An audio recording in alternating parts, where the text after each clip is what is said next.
안녕하세요, 여러분. 배구의 정석, 연주쌤의 배구 교실입니다.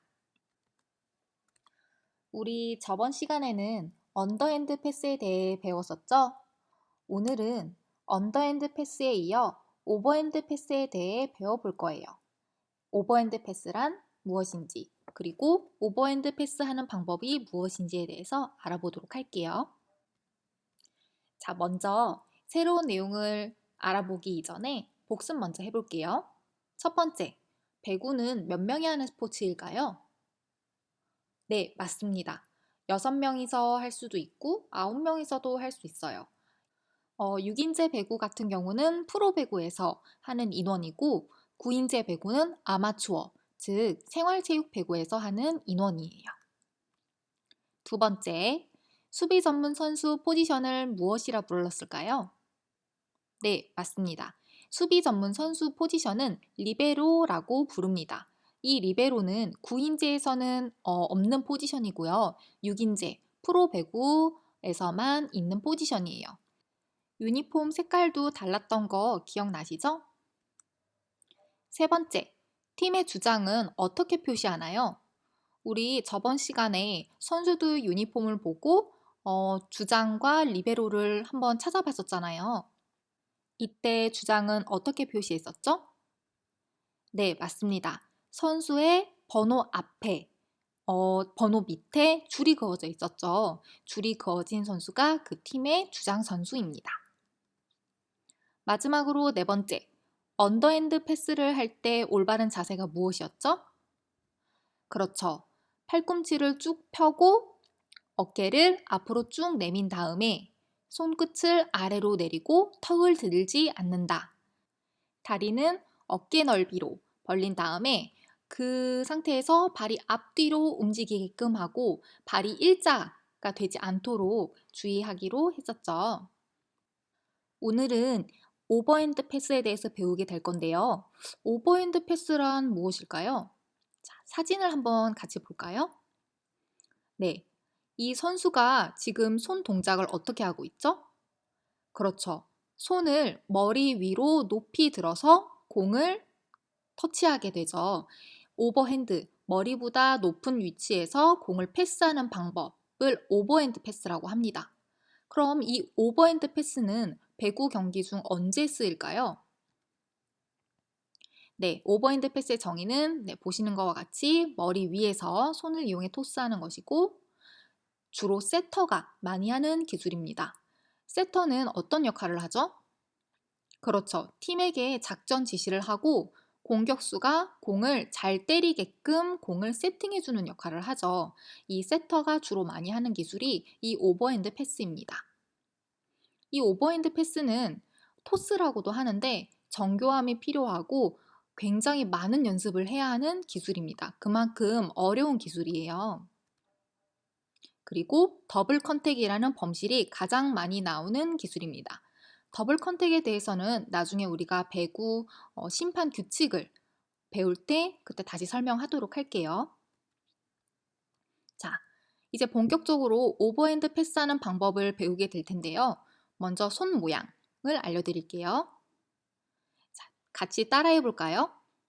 1번 그림에 보면 손가락을 모두 접은 후에 엄지와 검지를 펴서 삼각형이라기보다는 우리 오징어 머리 알죠? 오징어 머리 지느러미 모양을 만들어 줘 보도록 할게요. 그 다음에 나머지 세 손가락들을 자연스럽게 펴서 이때 손가락을 너무 붙이거나 힘을 줘서 떨어뜨리면 안 돼요. 정말 자연스럽게 손가락이 벌어질 수 있도록 이렇게 위치를 해줍니다. 엄지와 검지는 항상 오징어 머리, 지느러미 모양이 되도록 유지를 해주세요. 그 다음에 이 손 안에 공이 자연스럽게 들어올 수 있도록 둥글게 모양을 잡아줍니다. 이게 오버핸드 패스의 손 모양이에요. 위에서 보면 이런 모양이 되고요. 아래에서 보면은 이 모양이 되는데 이때 주의해야 될 점은 손바닥은 절대 공이 닿지 않도록 해야 돼요. 그러면 어떻게 공을 보내나요? 손바닥으로 공을 밀어내지 않고 손가락 힘으로 손목 스냅을 이용해서 공을 위로 토스하게 됩니다. 자, 옆에서 보면 이 파란색 동그라미 친 부분 보이시죠?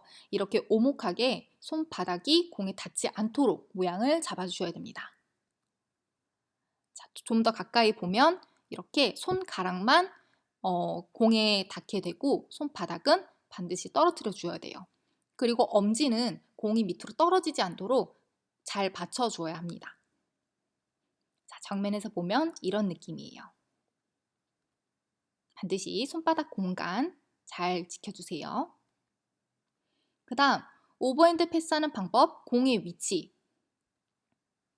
짠! 쌤이 등장을 했어요. 여기서 보면 왼쪽부터 1번, 2번, 3번 그림인데 이 세 개 그림 중에서 공의 위치가 올바른 것을 한번 찾아볼까요?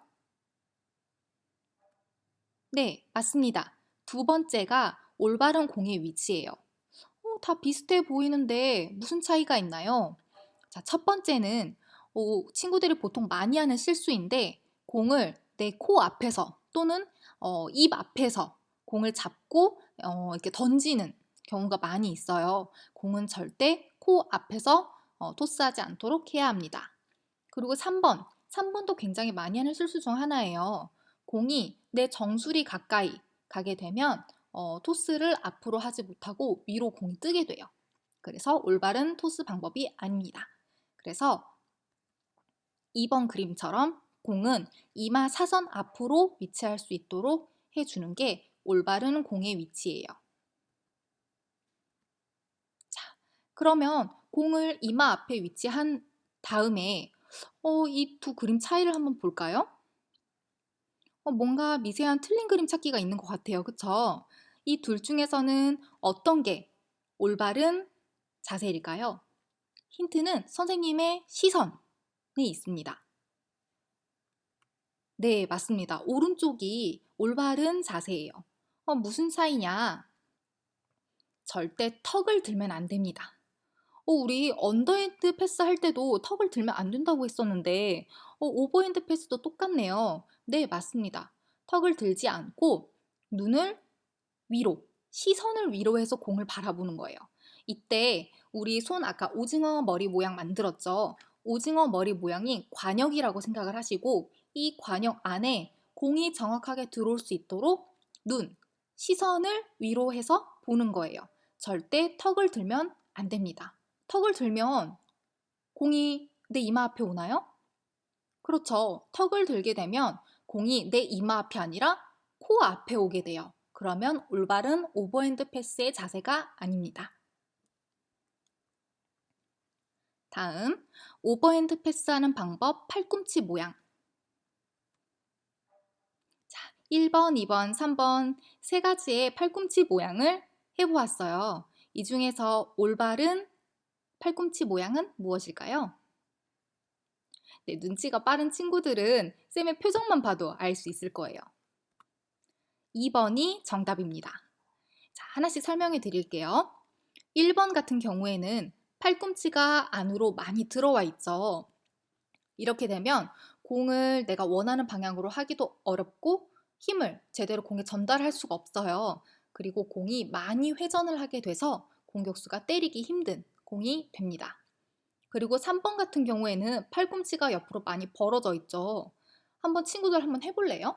팔꿈치가 옆으로 많이 벌어지게 되면 자연스럽게 무슨 손가락이 벌어지게 되죠? 그렇죠. 엄지손가락이 팔꿈치 따라서 옆으로 살짝 벌어지게 돼요. 엄지손가락이 옆으로 벌어진다는 거는 공을 떠받치고 있는 힘의 안정성이 떨어진다는 거예요. 그래서 엄지가 양옆으로 벌어지지 않도록 2번 그림처럼 팔꿈치와 내 손 사이가 큰 오징어 머리를 만들어낼 수 있도록 해야 돼요. 그럼 우리가 오버핸드 패스할 때는 총 2개의 오징어 머리가 나오네요. 검지와 엄지 사이 삼각형 오징어 머리를 만들고 그리고 공과 내 팔꿈치 큰 삼각형 오징어 머리를 만들어 주시면 올바른 오버핸드 패스의 팔꿈치 모양과 손 모양이 됩니다. 그리고 공의 위치는 그렇죠. 내 이마 위, 내 이마 사선 위, 그리고 턱은 들지 않고 내 시선만 공, 손 사이의 관역을 바라봐 주면 돼요. 그리고 마지막으로 오버핸드 패스하는 방법의 발의 위치. 자, 1번, 2번, 3번이 있어요. 이 중에서 오버핸드 패스할 때 최종 마지막 발 모양은 무엇일까요? 네, 정답은 2번입니다. 우리 언더핸드 패스할 때는 3번이 답이었잖아요. 어깨 넓이에서 몸의 안정성을 위해 어깨 넓이 상태에서 발을 한 발 앞으로 빼준다가 답이었는데 왜 오버핸드 패스는 이렇게 다리가 일자가 되게 해야 되나요? 라고 좀 궁금해하는 친구들이 있을 것 같아요. 일단 오버핸드 패스는 우리가 자세를 낮춰서 수비를 해야 하는 그런 높은 안정성을 위하는 방법 기술이 아니라 공을 높고 빠르게 공격수에게 전달을 해줘야 하는 그런 역할이기 때문에 안정성을 요하는 3번 그림보다는 조금 더 정확하고 빠르고 신속한 움직임을 위한 2번 발 모양이 올바른 오버핸드 패스의 발의 위치입니다. 그러면 언더핸드 패스처럼 자기가 편한 발을 앞으로 내밀면 되나요? 아니요. 보통 세터는 주 공격수인 레프트를 바라보고 있기 때문에 오른발을 앞으로 이 그림처럼 해주는 게 맞습니다. 만약 세터가 우리 팀은 라이트가 주 공격수라서 라이트를 바라보고 있어 하면은 왼발이 앞에 와도 됩니다. 하지만 보통 주 공격수는 레프트라는 가정하에 오른발을 앞으로 해줍니다. 자, 여기까지 짧고도 강한 오버핸드 패스에 대해서 알아보았는데요. 잠시 휴식 시간을 가진 후에 다음 시간에는 이 오버핸드 패스를 어떻게 연습을 해야 하는지 연결 동작이나 언더 패스, 오버핸드 패스, 이제 혼합 연습 영상을 같이 보도록 할게요. 잠시 쉬고 다음 시간에 만나요.